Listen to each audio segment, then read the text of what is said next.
Here we have a pre-owned 2022 Kia Sorento. This one comes in the SX-Prestige trim level in glacial white pearl. And then we have black Syntex leatherette interior. The powertrain consists of a 2.5-liter turbocharged 4-cylinder engine, made it to an 8-speed dual-clutch automatic transmission. And then this one has just a little over 74,000 miles on it. But coming around to the front end here, we do get our LED headlamps, LED daytime running lights, and LED fog lights.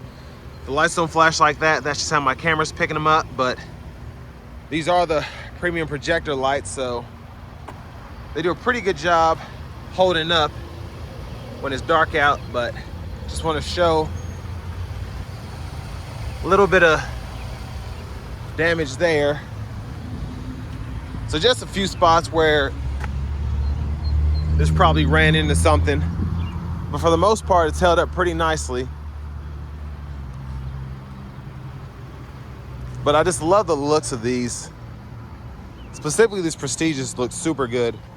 Coming down to these wheels, we get these 20-inch aluminum wheels. Love that gloss black.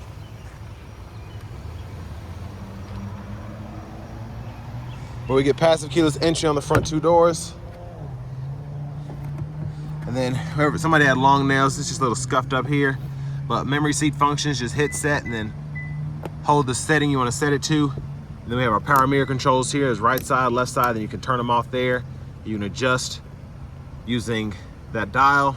We can power fold the mirrors, and then those have blind spot monitors as well. And then unlock, lock button there. And then we get one-touch automatic up and down windows on all 4 doors. And then we do get electronic child locks and rear window locks here. But bottle holder there, still pretty decent storage in the door panel. We get a Bose sound system. And then our lane centering, we can toggle on and off there. Traction control, power lift gate, brightness for the gauge cluster. And we'll pop the hood for later. Like the pedals there. Then we have a manual tilt telescope steering wheel. And there's our power driver's seat. And I believe we get 4-way power lumbar support as well as power thigh support. So that's pretty nice to have. But I have that seat up front adjusted for someone of my size, being 6'3", with longer legs. So let's go ahead and check out this rear seat room. Now here we do have 2-stage heated outboard seats for the second row. Love how they integrated the bottle holder there and then one here.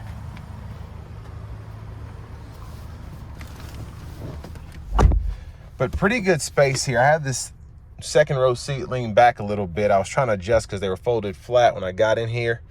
But love that we get these nice padded seat back pockets on both sides.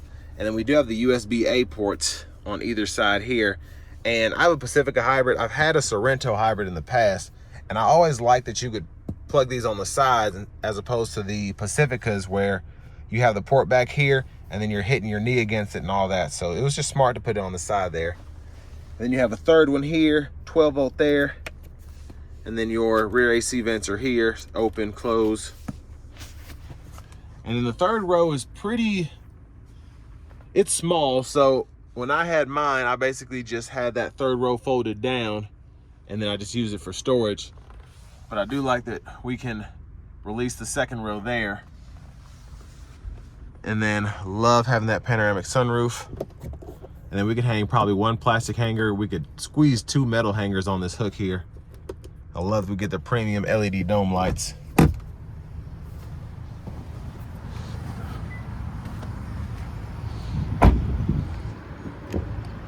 Fuel caps here though. And then again with the SX Prestige, you do get the full LED. So coming around the back end, we get LED tail lamps to go with the LED projectors and the LED fog lights up front. And I just love, in this trim, especially with the white, and then you have that black roof there, it just looks fantastic.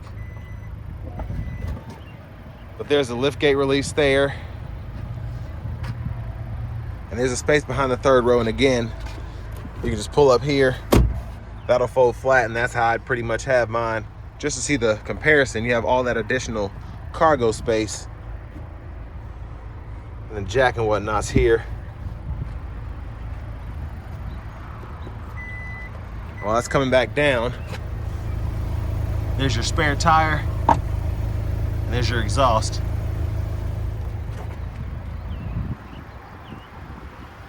But as we come around to the rear passenger side, you can hit this here, and then the seat will fold flat into the floor. Or you can use this, and you can get to the third row easier. But then you can also use that to get out as well if you're in the third row.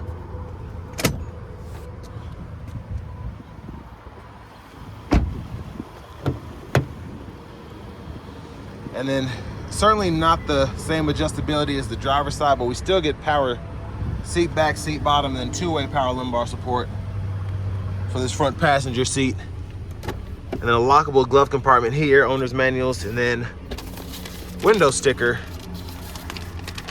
And while I'm at it, huge shout out to Chevrolet Buick GMC of Murfreesboro for allowing me to review this Sorento. I'll leave a link below to it in the description. But there's everything that came on here, and then of course adding that Prestige package, you get all of these additional features. And then this one's stickered right at $43,110. And around this time, probably went for closer to 50, because Kias were crazy in terms of the markup. But I will say, I find it interesting that this vehicle was, I think it was 55% made in the US. Most US manufacturers don't even have that parts content ratio. So it's pretty impressive. This is more American than most American cars. But there's that 2.5 liter turbocharged 4-cylinder.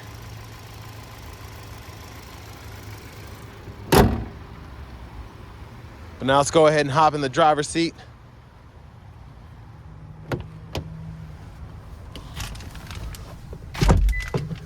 So leather wrap steering wheel here. This actually seems to be in pretty good shape for it to have 75,000 miles on it. I'm very impressed by that. Now to the screen here, I think this is a 10.25 inch screen. So this is the home page, and then that's kind of your calm page, if you will. But in here, you can go to the map, and then it's pretty easy to type in a destination or use voice recognition for that. It'll pull up suggestions, or whether you type in an address. Pretty easy to use. And then you can also set a waypoint. So if you know you want to go right here, set that as a destination, and it even lets you decide how you want to get there, excuse me. Now we do get AM, FM, and then we also have XM radio. So when I hit that there, you go in here and you can go through the bands there. And one thing I never liked about the radio here is when you switch the bands, you basically have to have all of them turned down, and you have to know which one you were set to. Because like if you switch from XM to AM and you have the volume here on 25, and then you go to AM, then you forget, and you're sitting at home, once you go back to XM, even if you had it set at mute, or set at 0, excuse me, it'll go back to 28. So it's just, that was one of the issues I had with mine, but not a big deal. And then with this having the Bose system, you can turn on the center point on and off there. And then for your sources, again, AM, FM, XM, then you have the wireless CarPlay, Android Auto, Bluetooth audio, then USB music, and then of course Sounds of Nature, which you get on the Kias, usually the Kias and Hyundais with the more upgraded sound systems.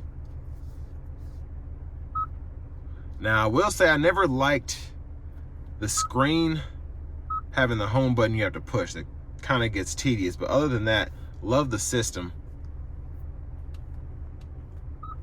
Other than the few quirks that it had. But all of your settings are in here. So vehicle settings go in there, and then you can toggle your driver assistance, drive modes, all that you can set there. And then your general settings in here, you can go ahead and set your date and time, language, and then your unit. So if you want to go from US to metric, you can do that for tire pressure, fuel efficiency, temperature, and the distance speed. But backup cameras there with that 360 surround view. Guidelines follow as you turn the steering wheel. And then your front camera's there. And you also have your curbside view as well. Hazards are there. And then down here we have our dual zone automatic climate controls, excuse me. And then we have 3-stage auto mode. So if you want to have the fan speed at high, medium, or low to get to that desired temperature, you can do that. And then to turn that auto mode off, just adjust the fan speed. And you can cut the whole system off there. But you can adjust temperature on either side, and then you can unsync or just adjust that passenger side there. And then your defrosters are right there. And then you have a nice stow tray here. You click that on and off, and then USB-A charge ports on the sides there, and then you have a USB-A port to run off the radio there, and then a wireless charging pad here. Indicator for that is there. Then you have additional storage pocket. If you want to put change or a card or something there, you can.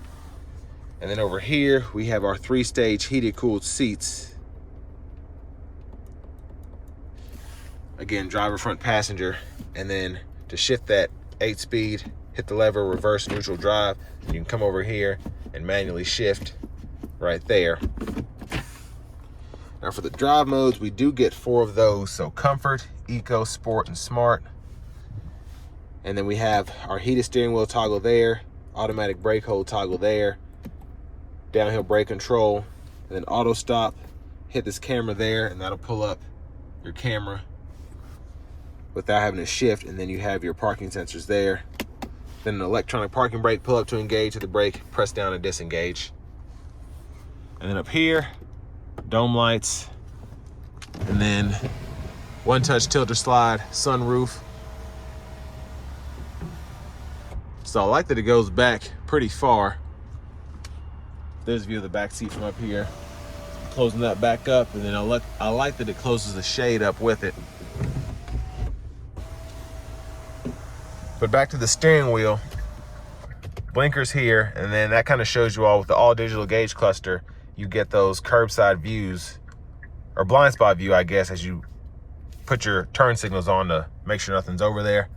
And then headlamp controls, they're on now. And then we have corners, auto, off. And then we have our fog light toggle there. We can turn those on and off. And then we can toggle the auto high beams when the auto lights are on. And then when the headlamps are on, we can actually toggle the high beams themselves. So we can turn those on, and then you have to pull up to turn them off. And then you can also flash that way as well. And then windshield wiper controls here. That's high, low, intermittent, off, and then one time. And you can adjust your intermittent here. I think it's like 4 or 5 settings, in your rear wiper, low, high, and then pull back for the rear wiper fluid, push up for the front wiper fluid. And then your paddle shifters are behind here if you don't want to shift using the shifter in manual mode. And then you can use this mode button, and you can go through your audio sources. You can set up which ones to toggle. So if you want to go through FM and Bluetooth, when you hit that button, because that's all you use, that's all you have to do, and it won't go through everything else. But again, voice recognition, volume down, up, click there to mute, and then you can go through your track list or radio station presets there. And again, that's one thing I can't stand, is you go to a band and it's up high as can be. But Bluetooth controls are here, and then we can go through our gauge cluster using this button here to go through sub menus, and then within each sub menu you can use that there when it's available. So you can select your contents here. So you go in there, and then you can do all of that. And then lane centering on, and I think I misspoke. Lane centering is here. That's the lane departure there. So you can toggle that on and off. So when you're going out of the lanes, it'll tell you, but then your lane tracing, if you will, is right here. And then the gap adjust for the cruise controls there. And then you can toggle that there. And then set your speed there, excuse me. One more look at the gauge cluster. I like how that looks, by the way. Very pretty. And then push button start. And then here's our key fob. And then the remote starts here. And then all of your buttons. So lock, unlock, power lift gate, panic button right there. But next, let's go ahead and take this 2022 Sorento SX Prestige out on the road for a test drive. So starting the test drive in this Sorento, even with almost 75,000 miles on it, turbo pull still feels fantastic. So a big plus there. I'm going to put it in the sport mode coming out of this corner. Yeah, it pulls crazy. And I have the sport mode on with the paddle shifters. And especially with a dual clutch, it's just, it makes it that much more fun to drive. We'll give it some throttle here.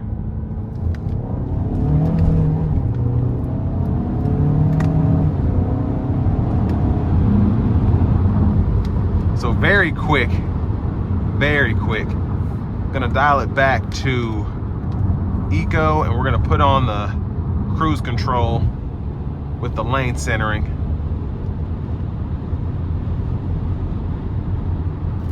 So I like Kia's system. Kia and Hyundai pretty much have the same safety system here. Just having the lane centering, and then you have the adaptive cruise. Just a very comfortable ride. And every so often it'll tell you, hey, keep your hands on the steering wheel. But for the most part, I like that this system isn't as intrusive as some of the other ones telling you every 5 seconds, hey, keep your hand on the wheel. Hey, keep your hand on the wheel. So this one is pretty stellar.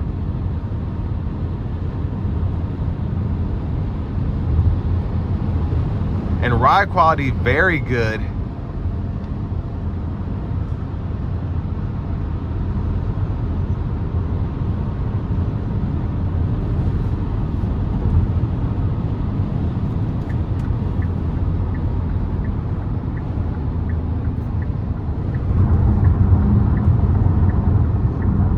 And I'm just impressed with it having 75,000 miles. I'm just glad that everything seems to be working properly. Kias don't have a great track record for that, specifically older ones. But this one here seems to have held up very nicely. Radio seems to be working. Just everything from the powertrain to the brakes seem to be in great shape. But I'm gonna put it back into the automatic mode now. So we're in eco mode. Auto shift, I'm gonna turn the lane centering off.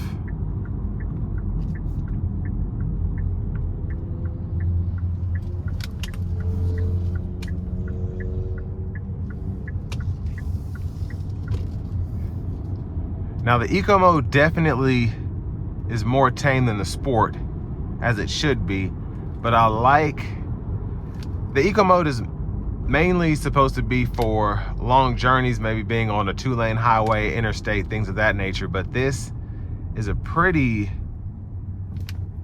good setting here. Whereas as I come out of a corner, I don't feel like I have to floor it to get the vehicle going, but it's also not burning through the fuel. And a lot of that has to do with this being a higher output engine. I know you have 311 pound-feet of torque. Can't remember the horsepower number, but you just have pretty good power with the turbo when you need it.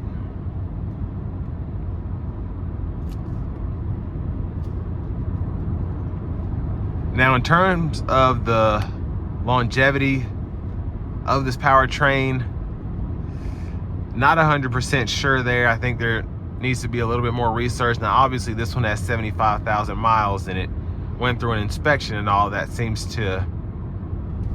Everything seems to be going well. But obviously with turbos, those have the possibility of leaking. They have the possibility of losing power over time. Again, this doesn't have anything noticeable on that front. But in another 75,000 miles, will it still be in great shape? I couldn't tell you. But of course, Kia and Hyundai has a pretty good warranty. And then of course you can get extended warranties along with that if you're concerned. But again, just driving very nicely. Everything seems to check out here.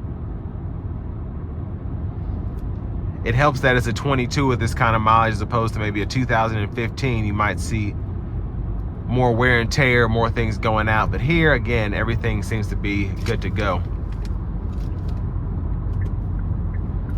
And I honestly wouldn't mind having one of these for the right price. And it just seems to be a good vehicle. But this will bring me to the end of my review of this 2022 Kia Sorento SX Prestige.